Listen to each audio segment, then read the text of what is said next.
Hi everyone, welcome back to my channel. I'm Shastine, your local Southwest Washington realtor, and today we're going to be diving into the nitty-gritty details of living in Washington State. And you might have heard, and if not, I'm going to tell you now, we were ranked number 2 for the best state to live overall for 2023 by the U.S. News and World Report. But what's it going to cost you to live in this beautiful corner of the country?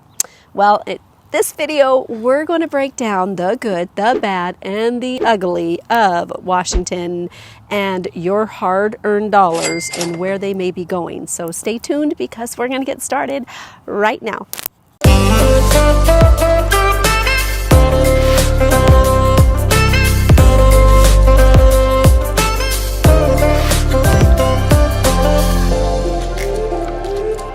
First off, Washington doesn't have an inheritance tax, but it does have an estate tax.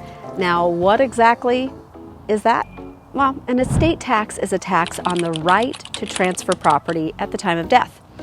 And what that means to you is that if you're a Washington resident or own property here, your estate may be subject to a tax ranging between 10 to 20% depending on its value.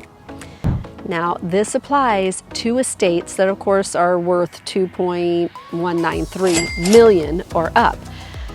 However, you'll want to keep in mind that it's not just about your real estate property, like your rentals, your vacation homes, or your homes that you live in.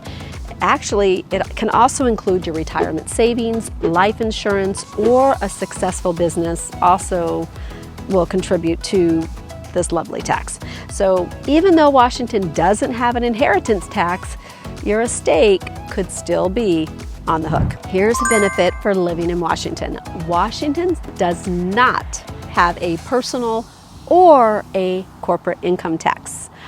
Yes, you heard that right, but don't pop that champagne cork bottle just yet.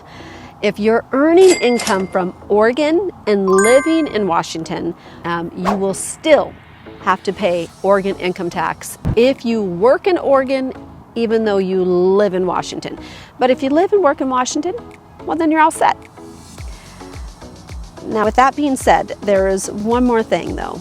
Washington introduced a state capital gains tax in 2022, and it's a 7% tax on an individual's adjusted long-term capital gains that exceeds $250,000 in a calendar year. So while we escaped the income tax, there's a new player in town when it comes to capital gains.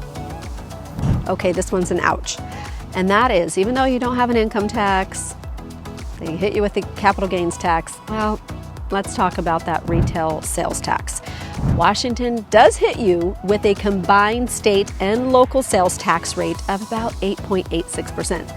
But fear not, my dear friends, not everything is subject to this tax. You won't pay tax on your food, unless you're dining out, of course.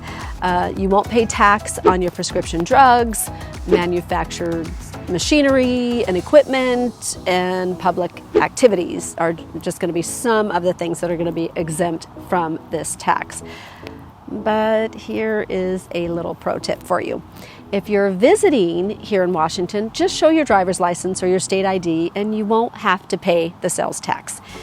Now, if you're a Washingtonian and a little savvy, well, let's just say that some of us just travel across to Oregon and might buy some bigger ticket items over there to avoid the sales tax. Maybe we do that. Maybe. All kidding aside, let's talk about the property taxes that will hit a seller when they sell in the state of Washington, which is called the real estate excise tax, better known as REIT.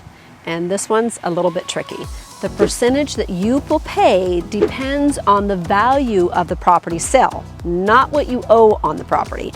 And it can range from 1.1 to 3% REIT, and it can actually add up, especially if you're dealing with properties over $3 million, because those properties are the ones that are paying the 3% real estate excise tax. Ouch. So there you have it.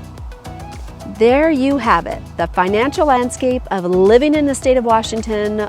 While it may not have income tax, it's not entirely a tax-free haven, so make sure that you consider all of these factors when you're planning your move here to our lovely evergreen state. And make sure to double check with a tax accountant and professional, because I am not one. I am just gathering information from some of the local sites here and providing it in a summary context to you. And so I hope that you found this video helpful, and certainly reach out if you have any questions. I would love to help you make this move here to our lovely state here in Washington. And so until next time, I hope you have a great home buying and selling day.